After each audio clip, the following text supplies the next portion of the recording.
Good morning everyone and welcome back to our channel. Ayan mga boss, ayan pag-uusapan natin ngayon itong mainit na balita na umano si Senador Bato de la Rosa ay makukulong. Ayan, dadalhin daw sa dahig.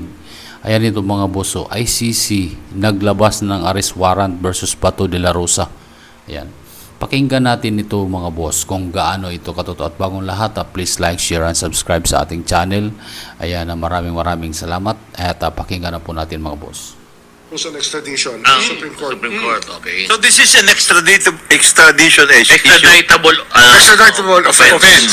Kasi I remember recently yata. Ang tawag dyan kay Senator Bato would be an extradite. Merong parang may inisyong guidance ba o decision o rules ng Supreme Court tungkol dito. Para malinaw na lahat. On extradition cases. So ito papatak as an extradition case. Yan ang lalabas dyan. At the government to be able to implement this, dapat sundin yung nasa guidelines na Supreme Court. Kasi hindi na tayo member ng Rome Statute. Wala na tayong treaty with the ICC. Yes. Although we respect the ICC as a legitimate foreign court. Magre-request na sila ng extradition.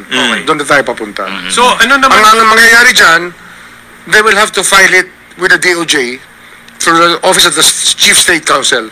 Sila ang mag-uusap, and the Solicitor General will be called to represent the government. Meaning ICC. ICC will be the one filing. Anong tawag doon kung extradite? Email request yan Email request. Extradite si Senator. Requesting party. Yung requesting party. ICC. ICC requesting party. So they will have to pass dun sa mga guidelines. Yung rules. Based on the guidelines and rules recently issued by the Supreme Court. Ngayon, ang tanong ko naman, siyempre, di ba, just to be ano naman ang legal mga proseso pwedeng sundin ni Senator Bato? Siyempre, he will have to, he will also have to follow the rules. Basta may request sa kanya. Pwede niya i-contest. He will have to appear. But he will have to appear. Okay. Hindi naman yung abrupt na, di ba, bigla siyang may process. Dahil doon sa bagong kinlarify ng Supreme Court. So, kailangan ng sundin yung mga yon. Yes. With the new Supreme Court circular kasi, nag-provide na ng procedure. So, ito, proseso. May bagong proseso na inilatag ang Korte Suprema. Ito susundin ngayon. Wala nang hulaan. Wala na question. Ang maraming naglalaro. At tama-tama, nandiyan si Ombudsman at ito si IG. Di ba?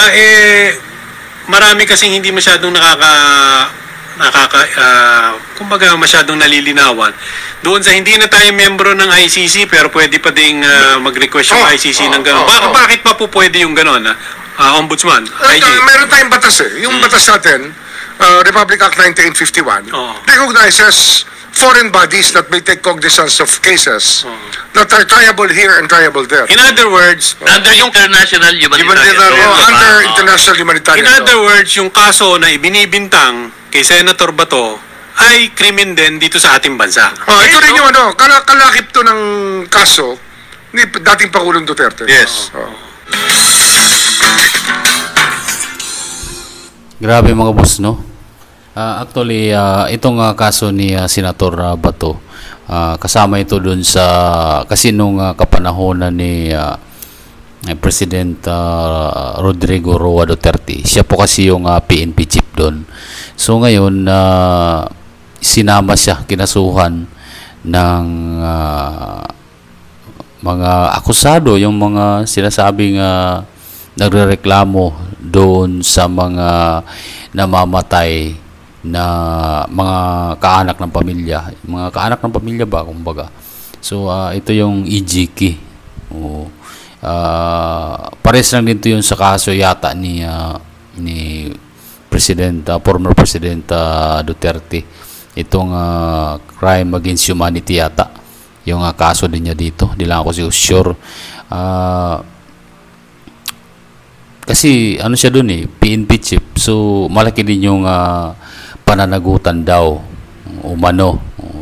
Malaki daw yung responsibilidad niya doon sa mga pangyayaring nagaganap nung mga time na yon.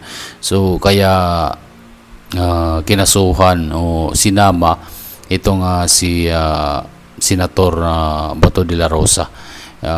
Ewan ko lang mga boss, kasi actually wala naman tayo sa ICC since 2019 pa. Kumbaga nag-back out, wala na tayo dyan. After 1 year noon, ibig sabihin 2020, effectively wala na tayo doon sa ICC. So kaya ngayon nagugulat ako kasi bakit hanggang ngayon kumbaga meron pang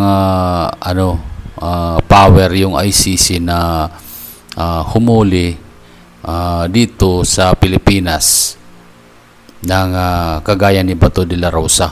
Yun lang yun, hindi natin alam kasi marami po kasi mga batas na koneksyon dyan, so hindi natin alam yan. So tayo ay bilang isang mamamayan, tayo ay makikinig na lang at manunood kung ano yung mangyayari dyan sa mga kaso na isinampa kay Senator Bato de la Rosa. So ewan ko lang mga boss kung ano yung mangyayari dyan. So sinasabi ni Ombudsman Boyeng Remulla may proseso na daw. Ang tanong, nung hinuli nyo si former President Rodrigo Duterte, binigyan nyo ba ng proseso, ng tamang proseso? O diba? Kasi actually minabadali nila yun. Walang proseso mga boss. Kaya nga ang sabi ni Vice President Sara Duterte, kidnapping ang tawag niya doon, kasi wala naman talagang hindi dumaan sa due process yung kanyang tatay. So talagang halatang halata talaga na minamadali nila, kumbaga binend yung batas, kasi actually meron namang batas na dapat sundin bago humuli o mandakip dito sa ating bansa. Although sabihin natin na crimes against humanity, pero siyempre, lahat naman ng mga ganyan, may mga proseso. Kaya lang, hindi nila sinusunod yung proseso. So, ako mga boss, hindi ako naniniwala dyan. Kaya naman talagang pinilit nila yon, ipadala si former president. Dahil alam nilang sagabal sa kanilang mga plano. O kasi si PRRD kasi ay diretsahan yun. At saka kung talagang mali ka, talagang ibubulgar ka niya. O, talagang tama naman yun. At yun yung ngayon, yun yung problema dyan, dahil tulad yan, nandun na siya sa ICC, nakulong. Biruin nyo, nakulong na, hindi pa nga, wala pang ang hatol, o hindi pa nahatulan, nakulong na. O, saan ka ba makakita ng ganun mga boss? Grabe, no? Grabe talaga yung nangyayari dito sa administrasyon ngayon. Hindi na natin malaman kung may puso pa ba sa kapwa Pilipino na pinadala dun sa ibang bansa, 'di ba? Napaka-unfair. Pero samantalang ang laki ng tulong ng mga Duterte ayan sa pamilya nila. So iba na yung takbo ngayon mga boss. So kaya abangan na lang natin kung ano yung mangyayari dito sa ni Senator Bato de la Rosa, kasi lagi tayo nakantabay sa mga issue, sa mga mangyayari, at ibabalita na lang natin mga boss. Ayan mga boss, kung ano yung masasabi nyo dito sa kaso ni Senator Bato de la Rosa na lumabas na daw yung warrant niya galing ng ICC. Kayo, ano masasabi nyo dito mga boss? Please comment down below, at maraming salamat. Hanggang sa muli mga boss.